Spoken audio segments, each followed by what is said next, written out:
So somebody is saying that Seriake Dickson and Tambuwal stormed out of the closed session and left the National Assembly before the voice vote. Is that true? If it's true, please help me, let me know.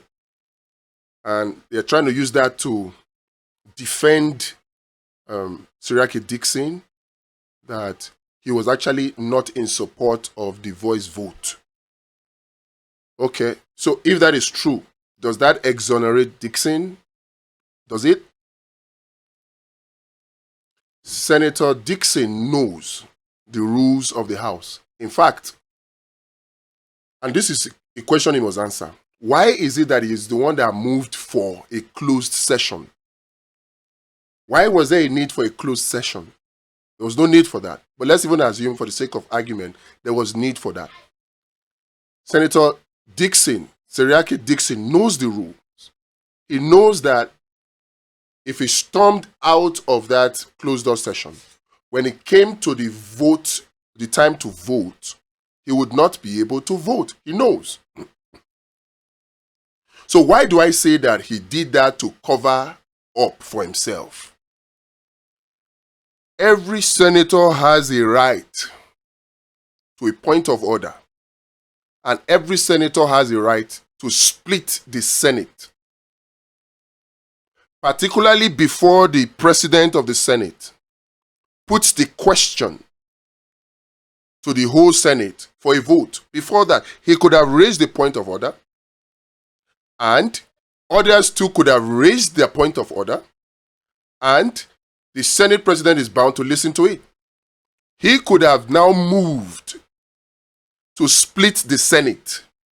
And once, even if it's one senator, moves to split the Senate, which simply means that instead of voice votes, they should do individual voting, so we know who is who. That way you verify the actual number of senators in that chamber. Because from the videos we see, those people are not even up to 72 that were present in all. They're not even up to 72. Now, if Senator Dickson and other opposition PDP senators, opposition Labour Party senators, NMPP, SDP, APGA, if they were serious that they wanted to defend the Constitution of Nigeria, they would have, at least, even if they don't have their way, we would have seen them have their say. Not the kind of drama that Seriake Dickson did. We thought they were arguing. They were arguing only for him to end up moving a motion. Who is he trying to fool? PDP betrayed the Constitution. They betrayed Fubara. They betrayed their own. End of discussion. If he had split the Senate, which he had a right to do, which all senators had the right to do, it would have been clear that what is already an affront to the Constitution is clearly an affront. Because how do you do a voice vote to determine 2/3? That is an aberration. That is anti-constitution. But they did it, and the opposition senators went to sleep. I don't agree that, even if it is true that they walked out of that closed-door session, I don't agree that they did it because they wanted to defend democracy. That was not a smart way to defend democracy. They are smart enough to know that the best way to do it is by brain work. They call something filibuster. They could have filibustered. They could have been arguing their case, take as much time as they want, and then made sure they split the Senate by a point of order, so that the vote is not a voice vote, but an individual vote. They could have done that. All the opposition senators could have done that. Let them not come and lie that they had no say in the matter. That's not true. That's not true. They had a say, and we did not see them have that say, even if APC would have their way. So as far as I'm concerned, APC might be wrong.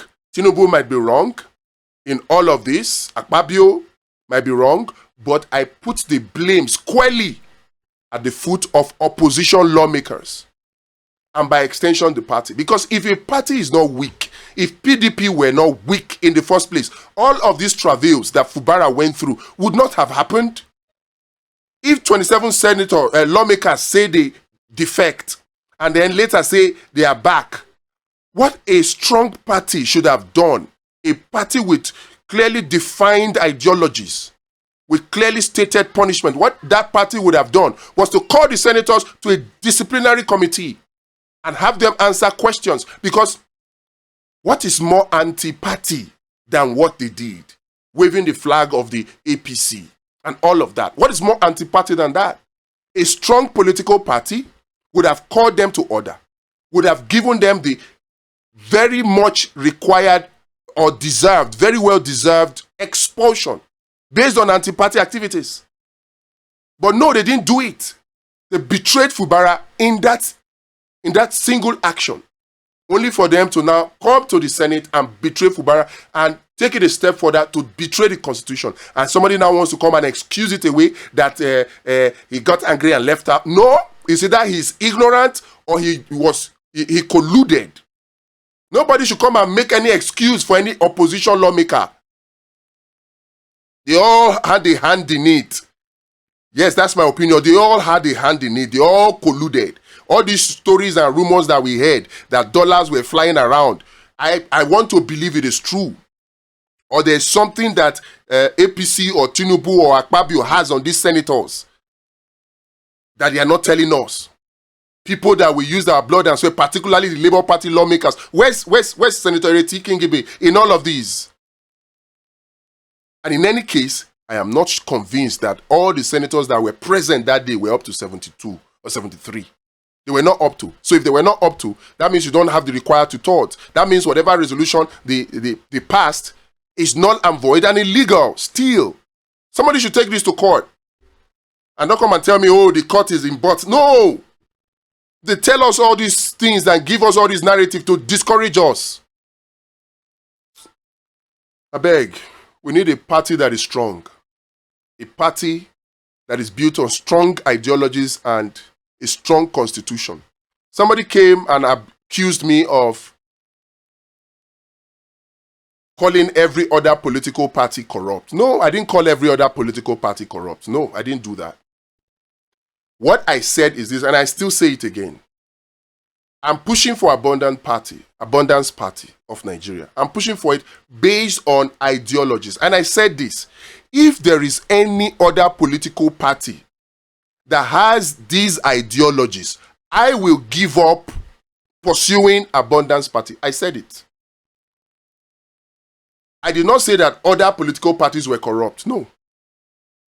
It may not be intentional, it may be intentional, but the procedure, you have an SDP that had a primaries that is based on a delegate system. And then you have somebody like an El Rufai coming into that SDP now. And then you say they will do primaries in a delegate system. And then El Rufai will just become born again and be looking at the delegates and say, delegate, vote your conscience. Are you joking? That's the point I'm making, that the reform should be at the political party level. All of the political parties must, if the Electoral Act does not compel them to do direct primary, because it gives them the option of consensus, direct or indirect primaries. That's the Electoral Act. Political parties on their own, through their constitution, can say, okay, we choose direct primaries. The only form of primaries we allow in this party is direct primary. They can do that. So you remove the delegate system and then remove a potential point of failure where delegates are prone to be bought. In fact, there will be delegates who are looking for people to, candidates or aspirants to come and buy them. Why deliberately create a point of failure when you can eliminate it? That's what I'm saying when I say a political party must have this reform, this condition. Nomination forms should be free from councillor to president. And if you must charge at all, it must not be more than 50% of the minimum wage on a per annum basis. So if minimum wage is 840,000 naira per annum, then the nomination form must not be higher than 500,000 naira. That's my point. So if you have a political party that has this, and the mode of voting is electronic so that it is transparent to all, I have promised, I said I will give up this push for Abundance Party and I will join that party. Even if it's just those 3, forget the other 7. The other 7 are also very critical, which they must agree to. And I talk about them in details in another video. So if there is any political party out of the 19 that there is now, I am not saying that they are corrupt. But if there's anyone that has these ideologies, I will stop pushing for Abundance Party. And I will support that party. I will register with that party. That's my point.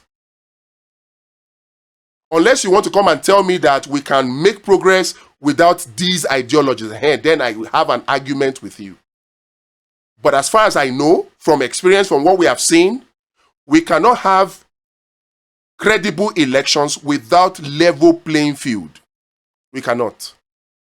Without transparency and good reforms from the political parties, we cannot. We cannot have credible political party agents thrown up without these reforms. We cannot. You will have agents that will be bought over. Like a lot of the agents in the Edo election, in the Ondo elections, the PDP agents, they were bought over. And a lot of the political parties, all the smaller ones, they are just there to assist INEC to rig elections most of the time. Because when their agents sign result sheets and you are not signing, Electoral Act says your own doesn't matter. So we need these reforms for the political party level. If we have these reforms in any of the political party, whether it is Sowore or whether it is Sowore's AAC or any other one, I will come and join them immediately.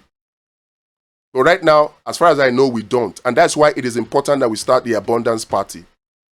Join us. Let's do it. Thank you.